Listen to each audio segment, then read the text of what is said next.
OJ, the madman that roamed the market, stopped in front of the buka one afternoon and screamed, "She cooked my brother. I saw it. She boiled his head like goat meat." They beat him, of course, thought he was mad. But a week later, someone found a shallow grave behind the uncompleted building near the buka. Inside, bones. Dozens. Some with watches still on. Some with wedding rings. The police launched an investigation. Mama Ewatomi had vanished.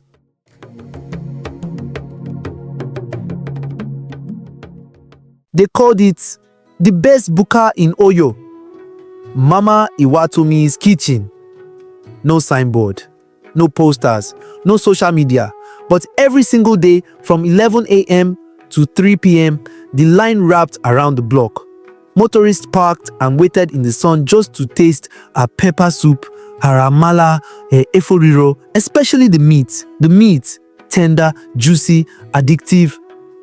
People whispered about it. A food blogger once said, "You haven't tasted life until you've eaten Mama Ewatomi'S bushmeat," but no one could name the animal, and no one cared enough to ask. Mama Ewatomi was a widow in her late 50s. She walked with purpose. Her eyes were always hidden under her gel. Her hands, steady, powerful, moved through the pots like they were conducting a ritual. Her voice was soft but commanding. She was respected, feared even.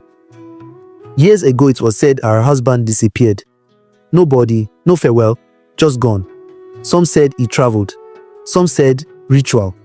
But one person, our late house girl, once muttered in a beer parlor that she saw Mama Ewatomi boiling something one midnight. The girl died in a hit-and-run accident 3 days later. A copper named David was posted to the town. He stayed in a lodge 2 streets from the buka. Friendly, curious, and very hungry. The locals told him, "Go eat at Mama Ewatomi'S place. You go thank us." David went, and he returned every day, morning and evening. Until one day he brought his friend, a vegetarian. She asked a question no one had dared ask in years. "Madam, what kind of meat is this?" Mama Ewatomi'S hands froze. She smiled slowly. "My dear, special bush meat from the village." But the girl pressed, "What animal exactly?" That girl left half her meal untouched. She was reported missing 2 days later. A new health inspector, Mr. Ikina, was appointed by the local government. Young, eager to make a name, he began random checks on eateries. When he arrived at Mama Ewatomi'S, her smile faltered for the first time in years. He insisted on entering the back room. She resisted politely, then sternly, then with bribery. But he pushed past her. The stench hit him first, then the blood, then the freezer. Human fingers, carefully wrapped in nylon.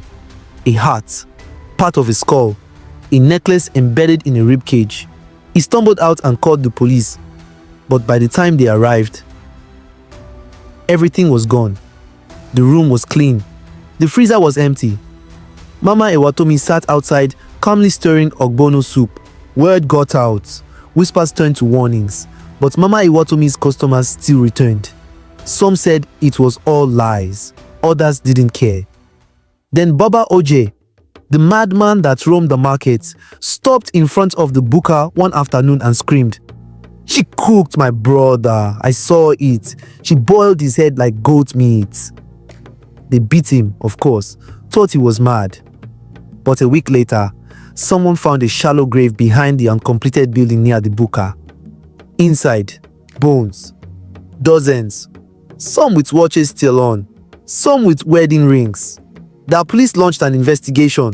Mama Ewatomi had vanished. A former apprentice, Shade, now born again, came forward.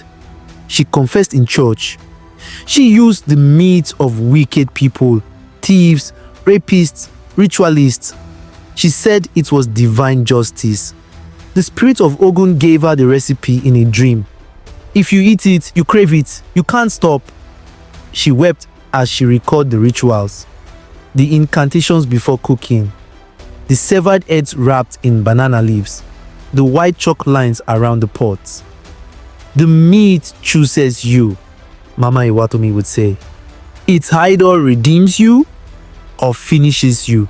6 months later, in a roadside buka in Osun State, a new eatery opened quietly. Same smoky aroma, same thick stew, same meat that makes grown men cry with joy. The owner? An elderly woman with a gel covering her eyes. She calls herself Mama Yejide.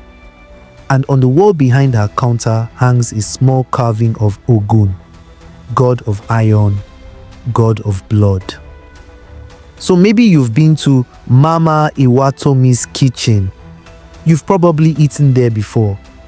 You just didn't know it.